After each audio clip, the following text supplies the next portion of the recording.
Assalamualaikum warahmatullahi wabarakatuh. Innal hamdalillah nahmaduhu wa nasta'inuhu wa nastaghfiruh wa na'udzu billahi min shururi anfusina wa sayyiati a'malina. Man yahdihillahu fala mudilla lahu wa man yudlil fala hadiyalah. Wa asyhadu an la ilaha illallah wahdahu la syarika lah wa asyhadu anna Muhammadan 'abduhu wa rasuluh.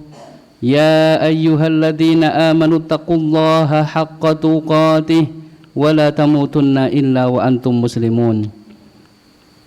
Ya ayyuhan nasu taqu rabbakumul ladzi khalaqakum min nafsin wahidah wa khalaqa minha zawjaha wa bassa minhuma rijalan katsiran wa nisaa'a wattaqullaha alladzi tasaaluna bihi wal arham innallaha kana 'alaikum raqiba.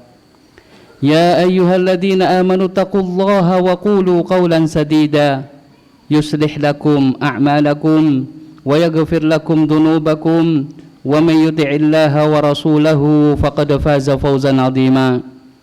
Amma ba'du fa inna asdaqal hadits kitabullah wa khairal hadyi hadyu Muhammadin sallallahu alaihi wasallam wa syarral umuri muhdatsatuha wa kullu muhdatsatin fid dini bid'ah wa kullu bid'atin dhalalah. Para jamaah sekalian, Bapak Ibu, saudara-saudariku rahimakumullah. Alhamdulillah, di malam hari ini Allah Subhanahu wa taala mempertemukan kita kembali dalam majelis ini dalam rangka belajar bersama, melanjutkan kajian kita dari kitab Tajdidul Iman, yaitu memperbarui iman ataupun memperkokoh dan memperkuat iman. Dan sudah kita bahas perkara-perkara yang dapat mengokohkan, menguatkan keimanan. Kemudian juga kita sudah membahas perkara-perkara yang dapat menurunkan keimanan. Dan ada dua macam, perkara internal dan juga perkara eksternal. Adapun hal-hal yang dapat mengurangi keimanan dari perkara internal sudah kita bahas dan ada 6. Dan sekarang ini kita akan membahas hal-hal eksternal yang dapat mengurangi keimanan seseorang. Bapak Ibu, saudara-saudariku rahimakumullah, sebelum kita memasuki kepada pembahasan kita, perlu kiranya saya mengingatkan kembali bahwasannya pada hari ini tadi kita sudah masuk bulan Sya'ban. Masuk bulan Sya'ban tanggal 1, berarti sekarang terbenamnya matahari tanggal 2 Sya'ban. Nah, temriki Kanjeng Nabi sallallahu alaihi wasallam sampun dawuh mengingatkan kepada kita bahwasannya bulan Sya'ban, kata Rasulullah, bulan Sya'ban itu bulan yang dilupakan kebanyakan manusia. Kebanyakan manusia memakmurkan melakukan amal soleh di bulan Rajab dan juga bulan Ramadan. Sedangkan Sya'ban itu banyak dilupakan oleh manusia. Oleh karenanya Rasulullah SAW memperbanyak puasa sunnah di bulan Sya'ban. Kemudian juga bulan Sya'ban ini adalah bulan yang mana amal-amal manusia dilaporkan oleh malaikat kepada Allah Subhanahu wa ta'ala. Laporan tahunan di bulan Sya'ban ini. Oleh karenanya Rasulullah SAW, wa uhibbu, dan aku senang sekali jika amalanku dilaporkan kepada Allah, aku dalam keadaan berpuasa. Bapak Ibu sekalian rahimakumullah, di dalam menyambut bulan Ramadan, tentunya sebagian ulama mengatakan bulan Rajab itu bulan menabur benih. Kalau kita lihat para petani menabur benih. Kemudian bulan Sya'ban itu waktunya nyirami. Kemudian di waktu Ramadan waktunya panen. Jadi ketika menyambut bulan Ramadan, ketika seseorang ingin panen yang panennya itu maksimal, tentunya menabur benihnya memang sudah jauh-jauh hari. Kemudian menyirami supaya benih itu berkualitas, nanti tumbuhnya bagus, cukule nggih sae, nggih dialiri kalian toyo, dipupuk, dimes, nggih, supados pertumbuhannya itu bagus, sehat, supaya nanti hasilnya, panennya menghasilkan hasil yang luar biasa. Begitu juga dengan keimanan. Ketika seseorang itu sudah melakukan ketaatan-ketaatan, sudah menabur benih di jauh-jauh hari, bahkan sebagian ulama salaf, mereka 6 bulan sebelum datangnya bulan Ramadan sudah persiapan untuk menyambut bulan Ramadan dengan melakukan ketaatan-ketaatan. Kemudian apa yang dipersiapkan untuk menyambut bulan Ramadan? Yang pertama adalah persiapan iman. Persiapan iman ini penting. Pembahasan kita juga terkait dengan tajdidul iman, meningkatkan keimanan yang ada di dalam hati kita. Keimanan yang ada di dalam hati kita ini perlu kita pupuk, perlu kita sirami terus menerus sampai kokoh kuat, sehingga ketika datang bulan Ramadan keimanan ini sudah menggunung tinggi.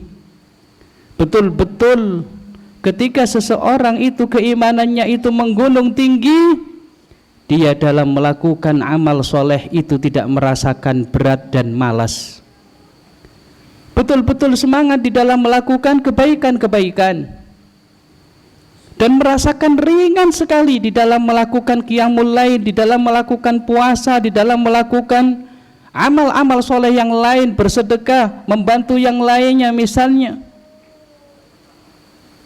Ini mudah dan ringan bagi orang yang imannya sudah menggunung. Kemudian juga ketika keimanan itu kokoh dan kuat dalam hati seseorang, maka tentunya amal soleh yang dilakukan oleh seseorang itu di waktu bulan Ramadan, bahkan di selainnya pula, itulah yang membedakan antara dia dengan orang yang keimanannya biasa-biasa saja. Tentunya orang yang keimanannya kuat dan kokoh menggunung dalam melakukan suatu ibadah, pahalanya lebih besar dibandingkan dengan orang yang melakukan suatu ibadah keimanannya biasa-biasa saja. Nah, berarti persiapan yang pertama kali adalah persiapan keimanan. Kemudian yang kedua adalah persiapan dari sisi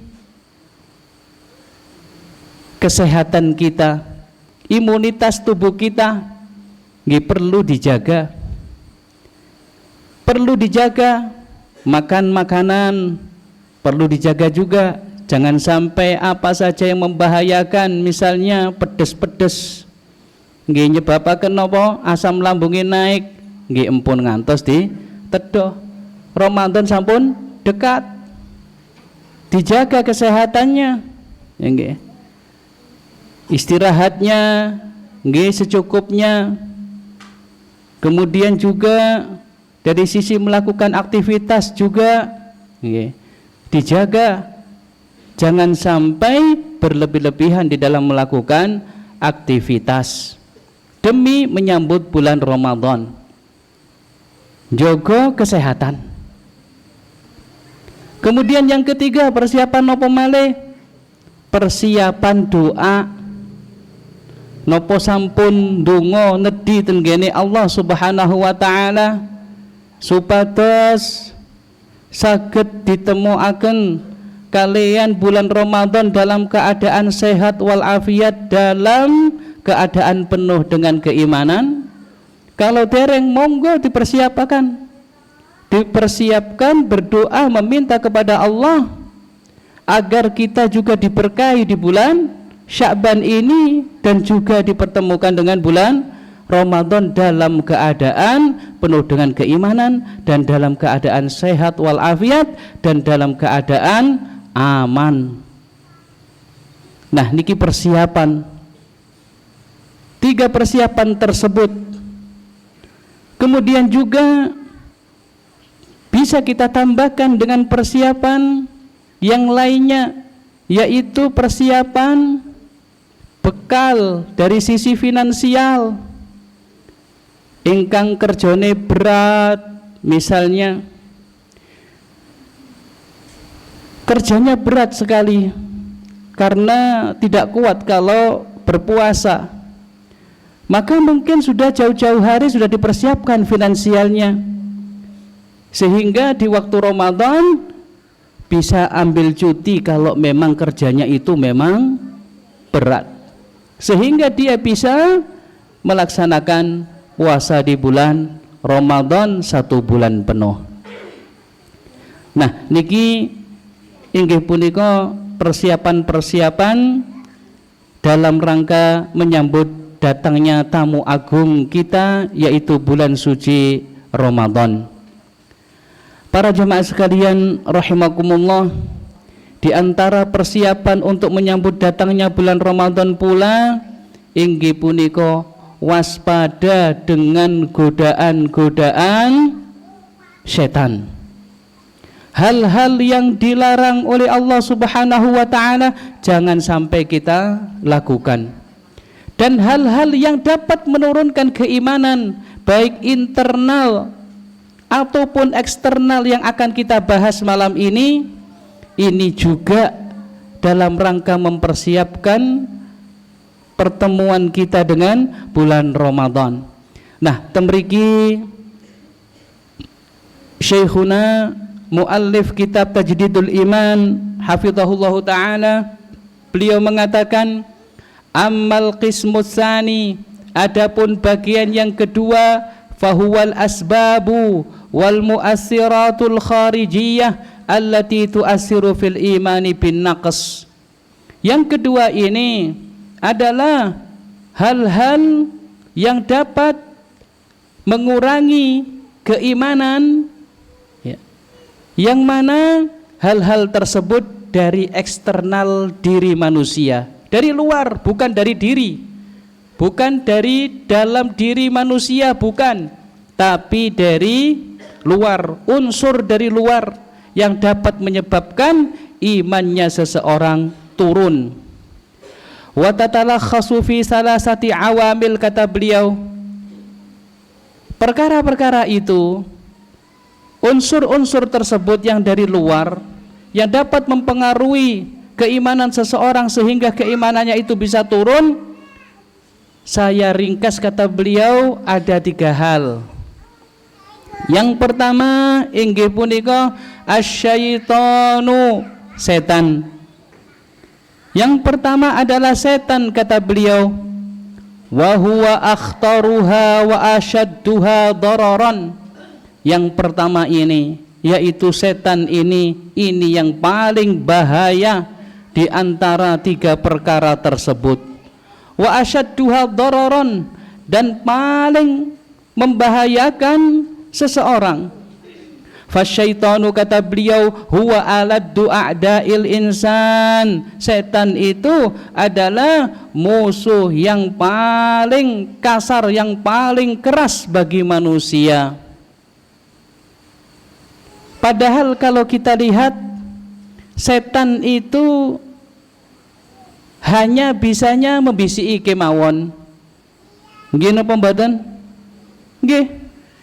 Setan yang berupa jin hanya bisa membisiki saja.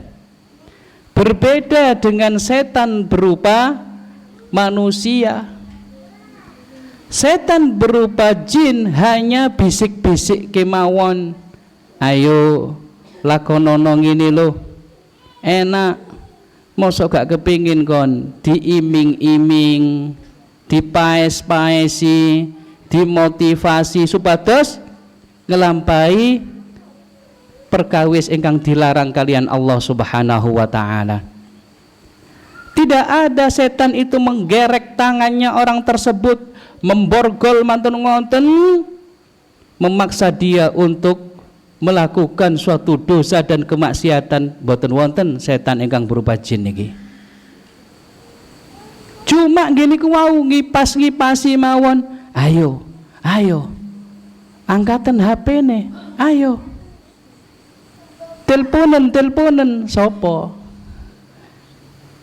Ternyata bukan orang yang bukan mahramnya, misalnya diajak untuk melakukan hal-hal yang dilarang oleh Allah Subhanahu wa taala. Ngipas-ngipasi kemawon. Kalau kita lihat lemah. Okay. Tapi di sana ada setan yang berupa manusia. Nah, kalau sudah setan ini berupa manusia,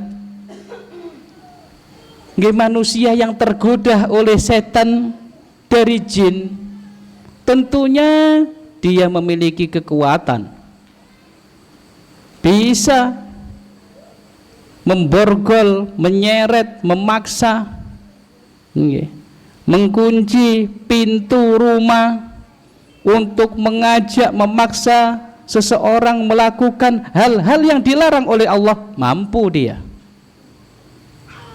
Dan itu naudzubillah bahaya. Nah, temriki sedanten itu awalnya dari bisikan-bisikan setan yang berupa jin. Oleh karenanya Rasulullah sallallahu alaihi wasallam jauh-jauh hari sudah memperingatkan kepada kita semuanya bahwasannya setiap kita itu ada setan ataupun jin yang senantiasa membisiki untuk berbuat yang tidak baik. Belum lagi nanti godaan-godaan setan yang lainnya. Lawang setiap kita, Bapak Ibu sekalian, saudara-saudariku juga, setiap yang lahir di muka bumi ini sudah memiliki korin, sudah memiliki teman yang selalu bersama dimanapun kita berada. Sepi-sepian bersama kita juga dia, dari bangsa jin. Dan korin tersebut ternyata sukanya membisiki, mengajak untuk melakukan hal-hal yang dilarang oleh Allah Subhanahu wa ta'ala. Kanjeng Nabi SAW sampun dawuh, ma minkum min ahadin illa waqad wukila bihi qarinuhu minal jin.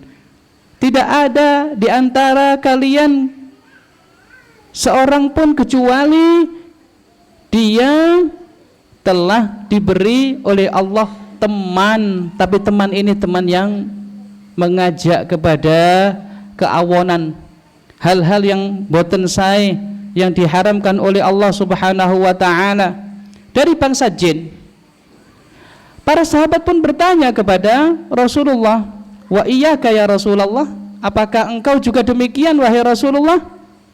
Jawaban beliau, wa iyaya, ya demikian pula aku juga diberi korin oleh Allah Subhanahu wa ta'ala, illa annallaha a'anani, akan tetapi Allah Subhanahu wa ta'ala telah menolongku, membantuku, fa aslama, sehingga korinku itu masuk Islam, fala ya'muruni illa bi khair, maka dia tidak mengajakku, tidak menyuruhku, tidak membisikiku kecuali hal-hal yang baik. Niki korine Kanjeng Nabi SAW. Berbeda dengan korin-korin kita. Korin kita senantiasa membisiki hal-hal yang tidak baik. Lah ten mriki ingkang penting inggih punika perlu diwaspadai. Bisikan-bisikan hati, ajakan-ajakan hati yang ada seakan-akan itu hati nurani, padahal ternyata itu ketika mengajak untuk melakukan hal-hal yang dilarang oleh Allah Subhanahu wa ta'ala, maka itu adalah bisikan dari qarin, dari bangsa jin, atau bahkan bisa jadi bisikan-bisikan setan. Ya, jin itu tadi ketika tidak taat kepada Allah maka disebut dengan setan. Baik qarin ataupun yang lainnya, jin-jin yang lainnya yang durhaka kepada Allah menjadi pasukannya iblis, nggih setan-setan membisiki, mengajak untuk melakukan hal-hal yang dilarang oleh Allah Subhanahu wa ta'ala. Kemudian Syekhuna beliau mengatakan, nah di sini beliau menyebutkan firman Allah Subhanahu wa ta'ala dari surat Fatir ayat 6. Allah berfirman, inna syaitana lakum aduwwum fattakhiduhu aduwa. Allah Subhanahu wa ta'ala sampun mengingatkan kita, bahkan menyuruh kita agar supaya kita menjadikan setan itu sebagai musuh kita. Inna syaitana lakum adu, sesungguhnya setan itu adalah musuh bagimu. Fattakhiduhu aduwa, maka jadilah setan tersebut musuh, jangan dijadikan teman, jangan dipercaya omongannya. Ya. Kemudian Allah di akhir ayat ini mengatakan, innama yad'u hizbahu liyakunu min ashabis sa'ir.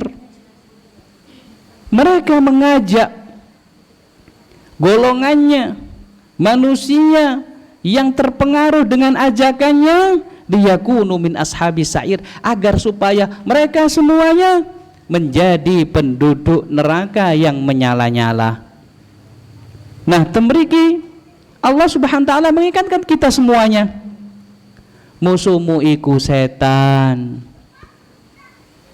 duduk bojomu sing senantiasa mengingatkan kamu akan perintah-perintah Allah, mengajakmu untuk taat kepada Allah, iku duduk musuhmu. Demikian pula bagi sang wanita, bukan suamimu itu musuhmu. Suamimu yang mengajak kamu untuk taat kepada Allah Subhanahu wa ta'ala, itu bukan musuhmu sehingga kamu marah-marah. Dan juga bukan anak-anakmu yang mengingatkanmu terhadap ketaatan kepada Allah Subhanahu wa ta'ala, itu bukan musuhmu. Musuhmu adalah setan yang senantiasa mengajak kepada kejelekan, kemungkaran. Kemudian beliau menyebutkan firman Allah Subhanahu wa ta'ala dalam surat An-Nur, ya ayyuhalladzina amanu, wahai orang-orang yang beriman, dipanggil kalian Allah Subhanahu wa ta'ala orang yang beriman. La tattabi'u khutuwati syaitan, janganlah kalian mengikuti jejak-jejak setan. Khutuwat, bisikan-bisikan setan, janganlah engkau ikuti, kata Allah. Wa may yattabi' khutuwati syaitan, barang siapa yang mengikuti bisikan-bisikan setan, godaan-godaan setan, langkah-langkah setan, fa innahu ya'muru bil fahsya, maka sesungguhnya setan itu mengajak kalian untuk melakukan perkara-perkara yang keji, mengajak untuk melakukan zina, minum minuman khamar, berjudi, berbohong, berkhianat, melakukan kedoliman, baik kedoliman pada diri sendiri ataupun kedoliman mendolimi orang lain. Itulah setan. pada hakikatnya mengajak untuk melakukan hal-hal yang keji, wal mungkar, dan hal-hal yang mungkar yang diharamkan di dalam syariat. Para jamaah sekalian rahimakumullah, ini kalau kita lihat dari sisi bisikan-bisikan setan. Kemudian setan itu membisiki, tidak hanya mengajak untuk melakukan hal-hal yang keji dan mungkar saja, namun juga tentunya masuk ya pada mungkar juga, inggih punika membisiki hati-hati manusia. Dibisiki kalian nopo? Kalian suudzon, menabur benih-benih suudzon, diadu domba antara yang satu dengan yang satunya. Kanjeng Nabi SAW dalam hadis yang diriwayatkan oleh Imam Muslim, beliau mengatakan, inna syaitana qad ayisa an ya'budahul musallun. Sesungguhnya setan itu sudah putus asa dari disembah oleh orang-orang yang sholat. Fi jaziratil Arab, ini waktu itu di tanah Arab. Walakin akan tetapi setan itu tidak menyerah fitahrishi bainahum, untuk menyebarkan adu domba di antara mereka. Antara yang satu dengan yang lain ditaburkan benih-benih kebencian, ditaburkan benih-benih suudzon ke dalam hati kaum muslimin, sehingga padahal bisa jadi sama-sama muslim, tapi ternyata bermusuhan antara yang satu dengan yang lainnya. Ya. Kenapa seperti itu? Karena benih-benih kebencian itu ditaburkan oleh setan di dalam hati kaum muslimin itu. Nah, ini perlu waspada. Siapapun kita, kita lihat siapa dia, saudara kita. Ya. Jangan sampai kita ini terprovokasi oleh bisikan-bisikan setan tersebut. Terlebih lagi ternyata bukan bisikan setan berupa jin saja, tapi ternyata banyak sekali setan-setan berupa manusia yang sukanya adu domba. Apa di situ terkait dengan fitnah, di-share di grup, kemudian belum lagi di YouTube adu domba luar biasa, yang motong-motong video Ustadz Fulan diadu dengan Ustadz Fulan, yang ini diadu dengan yang itu. Ya subhanallah, ini setan-setan berupa manusia itu, isinya adu domba. Tujuannya memang dibentur-benturkan umat Islam dengan umat Islam yang lainnya. Artinya yang satu dengan yang lainnya dibentur-benturkan. Niki nggih perlu waspada. Nah, ini juga fitnah, ujian bagi kaum muslimin juga, dan juga ujian bagi orang yang akan mau masuk Islam. Ketika melihat di YouTube kok isinya kayak gini, kalau dia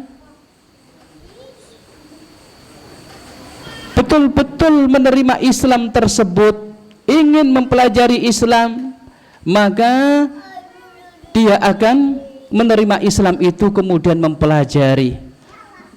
Tapi jangan sampai terfitnah dengan adanya potongan-potongan video itu, akhirnya dia tidak jadi masuk Islam. Nah, ini juga perbuatan-perbuatan setan yang berupa manusia, adu domba, sehingga orang-orang awam pun akhirnya mengatakan, wis gak usah ngaji, wis ngaji yo isine ternyata ngono iku mang. Diadu domba antara yang satu dengan yang lain. Wah, isine kok ngono. Wis dadi wong biasa wae. Nah, niki efek dari napa? Dari godaan setan niku. Adu domba. Nah, niki perlu waspada kaum muslimin, perlu waspada.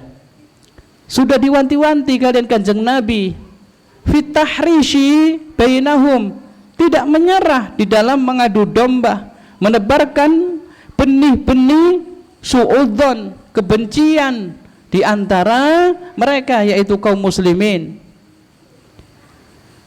Pernah Rasulullah sallallahu alaihi wasallam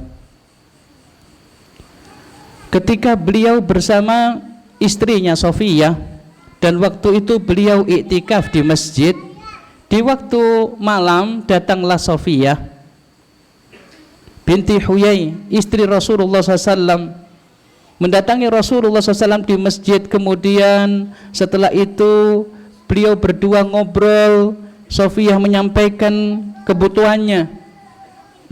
Akhirnya setelah selesai, Rasulullah dan Sofiyah pun berdiri, Rasulullah mengantarkan sampai keluar pintu masjid. Sesampainya di pintu masjid, ada dua orang sahabat Nabi Sallallahu Alaihi Wasallam yang mana mereka berdua itu sedang berjalan. Ketika melihat Rasulullah bersama seorang wanita yang tidak diketahui wanita itu siapa, ya, karena hitam-hitam, akhirnya apa? Mereka pun bergegas-gegas, jalannya dicepatkan. Akhirnya Rasulullah SAW mengatakan kepada keduanya, ala rislikuma, pelan-pelan, jangan buru-buru. Innaha Sofiyah, sesungguhnya dia ini adalah Sofiyah binti Huyai, istriku sendiri. Akhirnya mereka berdua mengatakan, Subhanallah ya Rasulullah, maha suci Allah wahai Rasulullah. Mereka pun betul-betul senang sekali ketika diingatkan, disampaikan, dijelaskan oleh Rasulullah SAW bahwasanya ini adalah istrinya.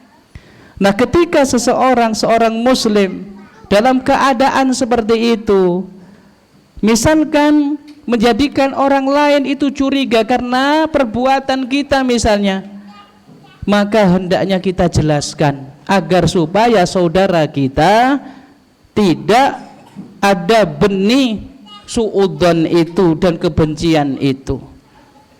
Oleh karenanya dijelaskan supaya hilang apa yang dalam hatinya. Nah, kemudian Rasulullah SAW mengatakan kepada mereka berdua, inna syaitana yajri min ibni Adam majrad dam. Sesungguhnya setan itu ketika menggoda anak Adam melalui aliran darah, kepikirannya, ke hatinya. Suudzon itu bisa jadi dikipasi, dibakar, ditingkatkan lagi menjadi suatu kebencian.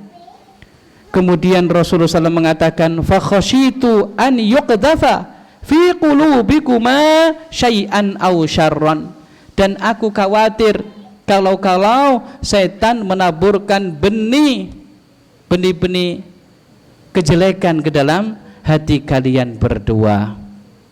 Nah, temeriki menepis suudzon, menghilangkan suudzon dari hati niki nggih penting. Napa malih kebencian-kebencian sesama kaum muslimin. Kemudian nate Kanjeng Nabi sallallahu alaihi wasallam ketika para sahabatnya ada bersama beliau, ternyata ada dua orang yang sedang bertengkar. Yang satunya ngotot gitu sampai ototnya ketinggal, wajahnya merah, marah-marah kepada yang satunya. Kemudian Kanjeng Nabi sallallahu alaihi wasallam mengatakan, inni la a'lamu kalimah, sungguh aku tahu ada satu kalimat, andai kata satu kalimat ini diucapkan oleh dia, la dhahaba anhu ma yajid, sungguh akan hilang apa yang ada dalam hatinya. Amarah yang meluap-luap itu akan hilang, karena dia sedang dipengaruhi oleh setan, sedang dikuasai oleh setan. Kemudian Rasulullah mengatakan, lauqala, andai kata dia mengucapkan a'udzu billahi minasyaitonir rajim, aku berlindung kepada Allah dari godaan setan yang terkutuk, dhahaba anhu ma yajid, maka apa yang dalam hatinya itu akan hilang. Hadis ini diriwayatkan oleh Imam Bukhari. Akhirnya para sahabat pun ada di antara mereka yang berada di sekitar Rasulullah menyampaikan hal itu kepada orang tersebut. Namun ternyata orang itu bukanlah orang yang hatinya lunak, orang yang mendapatkan taufik dan hidayah dari Allah Subhanahu wa ta'ala. Ketika diingatkan, fulan, Rasulullah SAW mengatakan hendaknya engkau mengucapkan a'udzu billahi minasyaitonir rajim. Tapi jawabannya apa? Karena setan sudah menguasai dia, bilangnya apa? Hal bijunun, apakah aku gila? Jawabannya seperti itu. Nah, demikian oleh karena itu, kalau sudah didasari dengan ilmu dan sudah tahu ketika seseorang itu marah, maka hendaknya dia mengucapkan a'udzu billahi minasy syaitonir rajim. Para jamaah sekalian rahimakumullah, kemudian beliau mengatakan, wa min madahiri khatarihi annahu yajlisu lil insani fi kulli tariq. Niki lho bahayai setan. Bahwasannya setan itu senantiasa duduk di setiap jalannya seseorang. Jalan maksudnya jalan apa nih?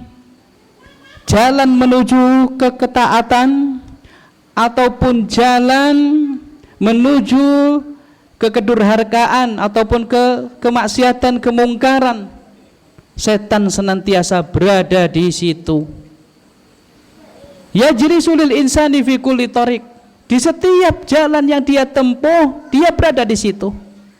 Sawaun kana hadza tariq ta'atan lillahi wa qurbah, meskipun ya, sama halnya jalan tersebut jalan menuju ketaatan kepada Allah, mendekatkan diri kepada Allah, setan ada di situ menggoda, merintangi, menghalang-halangi. Amkana tariqu fi maksiyah, ataupun jalan kemaksiatan pun ada setannya di situ untuk memotivasi, mengajak, ya, mendorong, mendukung seseorang untuk melakukan kemaksiatan. Nah, ketika seseorang ingin melakukan suatu ketaatan-ketaatan, niku nggih setan mboten kok meneng kemawon. Bahkan diriwayatkan dalam hadis yang diriwayatkan oleh Imam Ahmad, ketika ada orang ingin masuk Islam, maka setan pun membisiki, apakah kamu tinggalkan agama nenek moyangmu yang sudah lama dipeluk oleh nenek moyangmu, bahkan dipeluk oleh orang tuamu? Apakah kamu akan meninggalkan agama nenek moyangmu? Dibisiki seperti itu. Ketika orang tersebut tidak menghiraukan dan tetap masuk Islam, berarti dia telah selamat dari godaan dan bisikan setan tersebut. Kemudian ketika orang tersebut ingin berjihad fisabilillah, dibisiki oleh setan, kenapa kamu jihad?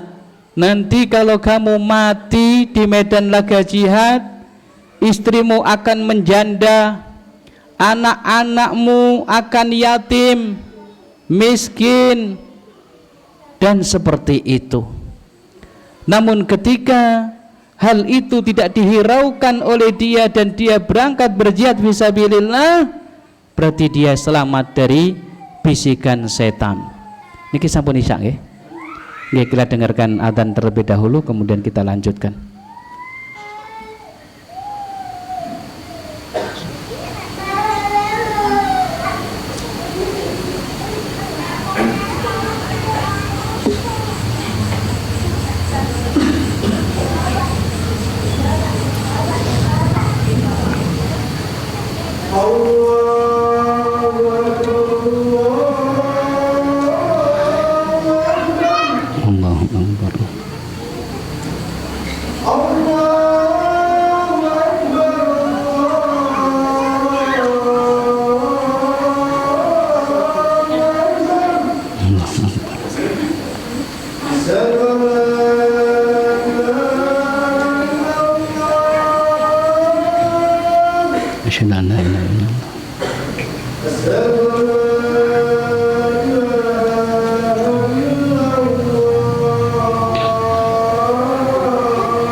Monggo kita lanjutaken.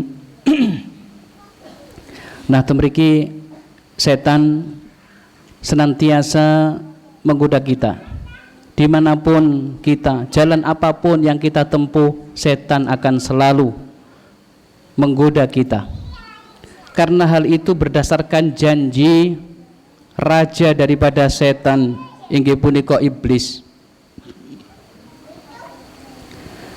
Sampun dijelaskan kalian Allah Subhanahu wa taala dalam surat Al-A'raf ayat 16 sampai 17. Allah menceritakan tentang perkataan iblis. Qala fabima aghwaytani. Iblis mengatakan kepada Allah, fabima aghwaytani, karena engkau telah menyesatkanku ya Allah, la aq'udanna lahum sirataka al-mustaqim, sungguh aku akan menghalang-halangi mereka manusia dari jalanmu yang lurus. Dihalang-halangi sedanten, berusaha betul-betul untuk mempengaruhi manusia agar tidak mengikuti jalannya Allah Subhanahu wa ta'ala. Summa la'atiyannahum min baini aydihim, kemudian sungguh aku akan mendatangi mereka dari depan mereka, wa min khalfihim, dari belakang mereka, wa an aymanihim, dari sebelah kanan mereka, wa an syama'ilihim, dan dari sebelah kiri mereka. Subhanallah, godanya itu dari berbagai macam sisi. Wala tajidu aktsarahum syakirin, prasangka daripada iblis, kamu tidak akan mendapati kebanyakan mereka itu bersyukur. Dan ini adalah prasangka iblis. Prasangka tersebut betul-betul ingin diwujudkan oleh iblis menjadi kenyataan. Dan ternyata diwujudkan. Usahanya usaha keras bersama setan-setan itu menggoda manusia. Bahkan Allah menjelaskan dalam surat Saba, walaqad saddaqa alaihim iblisu dhannahu. Dan sungguh iblis itu ingin membuktikan betul prasangkanya itu. Dengan cara apa? Menggoda kaum Saba, menggoda dari berbagai macam godaan kepada mereka. Dan ternyata betul, fattaba'uhu illa fariqam minal mu'minin. Kebanyakan mereka mengikuti godaan iblis dan bala tentaranya, yaitu godaan setan-setan. Kemudian ternyata sedikit saja yang tidak tergoda, yaitu sekelompok orang dari orang-orang yang beriman. Para jamaah sekalian rahimakumullah, temriki berarti perlu waspada terkait dengan hati kita, terkait kalian bisikan-bisikan setan, nopo male bisikan-bisikan setan yang berupa manusia. Perlu selektif, perlu difilter terlebih dahulu. Ajakan-ajakan ini baik atau tidak? Nah, temriki, ketika seseorang ingin bertaubat kepada Allah Subhanahu wa ta'ala, dibisiki, nanti saja, bisikan-bisikan taswif, sik awakmu iki lho sik kuat, awakmu iki lho jek enom, mangan yo jek enak, ya toh, gak usah tobat sik, sok-sok ae nek wis tuwek, saiki dienak-enakno urip pisan kok. Nanti aja kalau umur 50, umur 55 bertaubat kepada Allah, ngelakoni sholat 5 waktu, ninggalno apa sing kok lakoni saiki, dibisiki, ya wis nek ngono, nanti saja. Kemudian apa malih, terkadang tiang sampun tobat niku lho tobatan nasuha punan. Lho ngoten niku kadang niku dibisiki malih, diingatkan dengan keawonan masa lalunya yang hitam dulu niku, diingataken malih.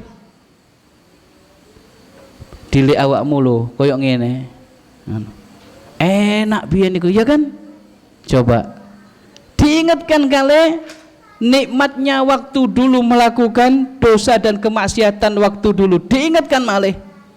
Nah, ketika kita ingat dengan kelezatan itu dan kita terima-terima saja, yo setuju dengan kemungkaran yang pernah kita lakukan. Nah, niki perlu kembali lagi bertaubat kepada Allah Subhanahu wa ta'ala dari apa yang kita setujui itu tadi. Niki godaan niku powinter.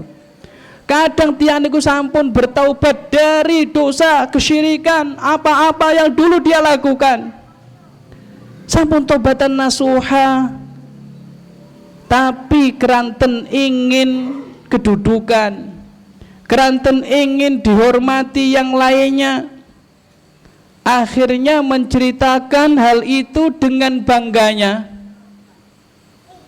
cerita kepada temannya, aku biyen iku biasa wis ngelakoni sihir, ngelakoni santet dan sebagainya, tenun dan yang lain-lainnya, itu wis biasane aku melakoni iku.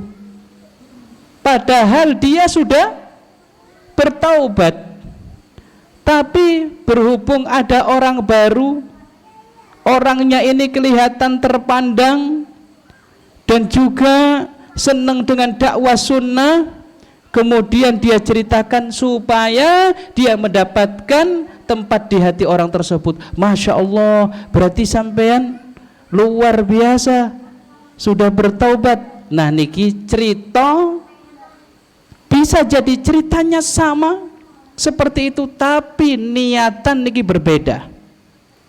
Dia cerita itu dalam rangka apa? Apakah cerita itu dalam rangka untuk ingin mendapatkan kedudukan di hati si fulan tersebut, kemudian membanggakan, atau tujuannya membanggakan apa-apa yang dulu dia lakukan? Kalau membanggakan berarti tobatnya dereng sempurna, perlu tobat lagi. Atau karena dia syukur nikmat? Kalau syukur nikmat, tentunya menceritakan pun itu pun ada batasannya, boten bangga, kelihatan seperti orang yang bangga. Mumpun ngantos ketika cerita itu dulu begini sampai rinci, sehingga terbesit dalam hatinya melakukan seperti itu. Ternyata dulu itu merasakan suatu kenikmatan, suatu kebanggaan, ya kesombongan, balik lagi sombongan itu mriku wau supe ampun ngantos. Nah inilah terkadang setan niku pinter bisik-bisiki orang ingin bertaubat, diingatkan kalian kelezatan maksiatnya itu. Wis temen takon, wis temen pengen tobat temen, iki lo enak kok lakoni. Masuk kamu awakmu tega kok tinggal no kayak ngene iki, enak loh. Subhanallah, niki perlu hazm wal azm, betul-betul perlu minta pertolongan kepada Allah sehingga dikuatkan hati itu. Minta pertolongan kepada Allah betul-betul. Kalau memang di sana ada hal-hal yang bisa mendorong dia untuk tidak melakukan hal itu dengan perkara yang mubah, misalnya dengan berteman dengan teman yang baik, lakukan hal itu supaya tidak terpengaruh dengan bisikan setan. Kalau memang masih bujang, kemudian dengan nikah dia selamat dari perkara tersebut, bisikan setan itu, lakukan nikah itu ya. Jangan sampai ditunda-tunda. Nah seperti itulah bisikan-bisikan setan. Kemudian ketika seseorang ingin melakukan, sudah ada niatan untuk melakukan dosa dan kemaksiatan pun, di jalan dosa dan kemaksiatan itu sudah siap setan-setan yang menggandeng dia, mengajak dia untuk segera melakukan dosa dan kemaksiatan tersebut. Temriki Syekh Abdul Razak hafizahullah ta'ala, beliau menutup pembahasan ini dengan perkataan Ibnul Qayyim rahimahullah. Ibnul Qayyim di dalam kitabnya At-Tibyan fi Aqsamil Quran, afwan, ini apakah kitab beliau ataukah beliau menukil dari kitab At-Tibyan ini? Nah, ini perkataan Ibnul Qayyim. Ibnul Qayyim mengumpamakan, memberikan permisalan terkait kalian setan di dalam menggoda manusia. Kata beliau, idza aratta lidzalika masalan mutabiqan, kalau kamu ingin nek panjenengan pengin perumpamaan sing pas kangge setan ketika menggoda manusia, fa masaluhu masalu kalbin ja'iin syadidil ju', maka setan itu ibarat seperti asu, anjing yang mana dalam keadaan lapar, syadidul ju', banget lapare. Wa bainaka wa bainahu lahmun au khubzun, dan ternyata antara kamu dengan anjing tersebut ada daging atau roti, sepotong roti atau sepotong daging. Sedangkan anjing itu dalam keadaan lapar yang luar biasa laparnya. wa huwa yata'ammaluka wa yaraka la tuqawimuh. Dia menganggap kamu tidak akan melawan dia, tidak akan membentak dia, tidak akan mengusir dia. Pikirannya kayak gitu, ditunggu kemauan, bahkan ngide-ngide. Kalau kita lengah, maka sepotong roti, sepotong daging itu akan menjadi lahapan anjing tersebut. Berarti perlu waspada terhadap godaan setan, bisikan setan ini. Kemudian wa huwa aqrabu minka, dia pun mendekat kepadamu, anjing tersebut. Nah, ketika kamu mengusir dia, fa anta tasjuruhu, kamu usir dia, kamu bentak dia, wa tasihu alai, dan kamu teriaki anjing tersebut, apakah dia akan lari? Kata Ibnul Qayyim, wa huwa ya'ba illa at-tahawwumu alaik, dia tidak akan lari jauh, boten. Diteriaki, dibentak, diusir, dilempar batu pun boten melayu wadom, boten, tapi muter malih. Diusir, muter malih. Mendekat lagi. Wal gharatu ala ma baina yadaika, dan ingin merebut, menyerang apa-apa yang ada di depanmu, untuk merebut nopo niku wau, sepotong roti ataupun sepotong daging itu. Inginnya itu saja sudah, dan itu terus menerus. Berarti temriki membutuhkan waspada. Oleh karenanya Rasulullah SAW memberikan tuntunan, inggih punika berupa zikir pagi, zikir petang, niku dalam rangka meminta perlindungan saking Allah Subhanahu wa taala dari godaan setan. Di antaranya napa? Allahumma inni as'aluka al-afwa wal afiyata fid dunya wal akhirah. Allahumma inni as'aluka al-afwa wal afiyata fi dini wa dunyaya wa ahli wa mali.